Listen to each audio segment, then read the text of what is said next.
You dare to be a simple old fool, guy. A massive biker wearing a leather vest towered over the weak, and the entire diner froze. An elderly man's figure, the elderly man was sitting peacefully in the corner booth, not even looking up. He sipped his black coffee steadily as though the shouting wasn't his. Next to his plate was a navy blue cap with gold thread embroidery and a fading U.S. Army patch sewed to the shoulder of his jacket. Vietnam veteran, I responded. You're in my seat, you fossil, move before I move you, as the biker's shouting became louder. The father simply looked up with weary eyes and said, Son, I've survived things you wouldn't understand. But if you need the seat that badly, go ahead. He didn't flinch, though. Then it happened. A sharp, open-handed slap landed on the old man's cheek. The cap fell off the table. His coffee spilled, the waitress gasped. A mother nearby shielded her child's eyes, and the room was stunned by the silence that followed. The biker sneered and muttered, Should have stayed in the past, soldier, but no one moved or stopped him.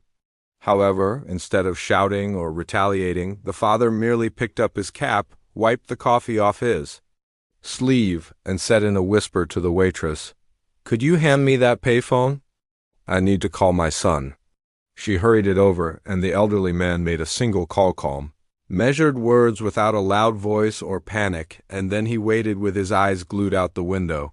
At precisely 22 minutes later, the ground started to tremor in front of 4 troops. Humvees arrived in formation, doors slid open, and weary troops in uniform emerged with unreadable, sharp faces.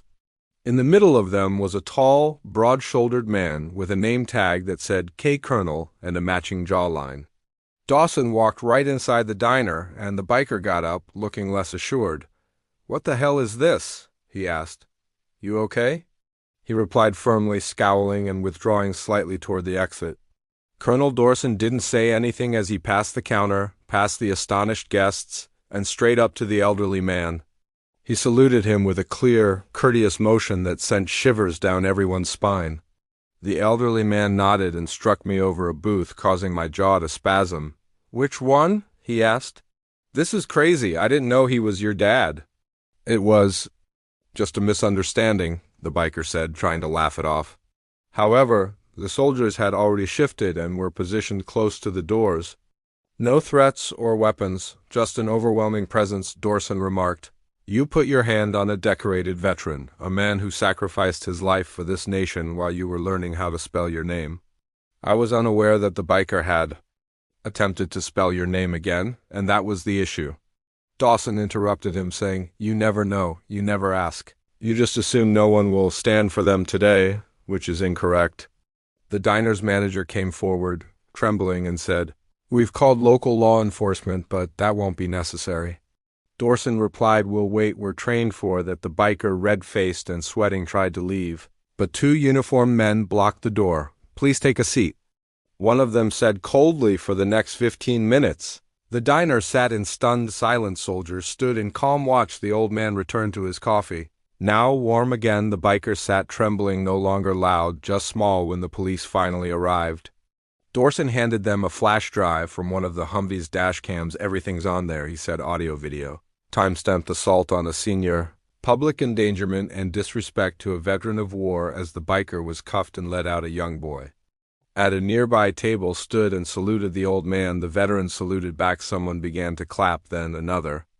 And soon the entire diner stood applauding, not just the justice that had come, but the quiet strength of the man who never raised a hand, never mistake silence for weakness. Never assume age means invisibility. Before we wrap up this story, have you ever stood up for someone who couldn't defend themselves, or seen someone finally receive the respect they've long deserved? Some people carry their battles on their backs and their dignity in their silence, and when you raise your hand to the wrong person, you might just discover who has been supporting them the entire time. If this tale inspired you to subscribe to the channel, hit the like button, and leave a karma comment to honor all the silent warriors who have fought for us and continue to walk among us today. Please let us know where you are viewing from,